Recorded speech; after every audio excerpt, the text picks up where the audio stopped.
منتخب الأوروغواي تاريخ حافل بالتألق، ومنتخب الأوروغواي بطولات عالمية، إلا أن منتخب الأوروغواي المعاصر هو لويس سواريز، وخاصة في المباراة الودية أمام المنتخب السعودي.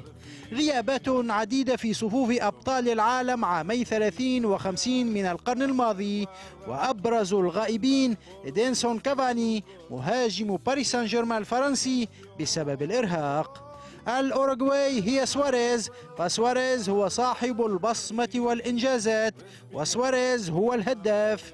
عندما يحضر سواريز لا خوف على الأوروغواي، وعندما يغيب سواريز أو يتراجع أداؤه يمسي منتخب الأوروغواي منتخبا عاديا لا يصعب تجاوزه.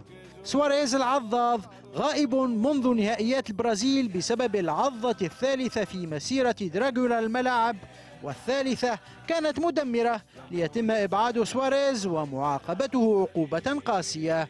سواريز ينضم إلى برشلونة، لكن نجم الأوروغواي يكتفي بالتمارين، وفي جدة ستتجه أنظار عشاق برشلونة وأنظار العالم لتتابع سواريز ومدى محافظته على لياقته وحسه التهديفي في أول ظهور رسمي له منذ قرابة 4 أشهر، وتحديدا منذ المباراة التي ضمنت فيها الأوروغواي التأهل عن المجموعة الرابعة إلى الدور الثاني على حساب إيطاليا.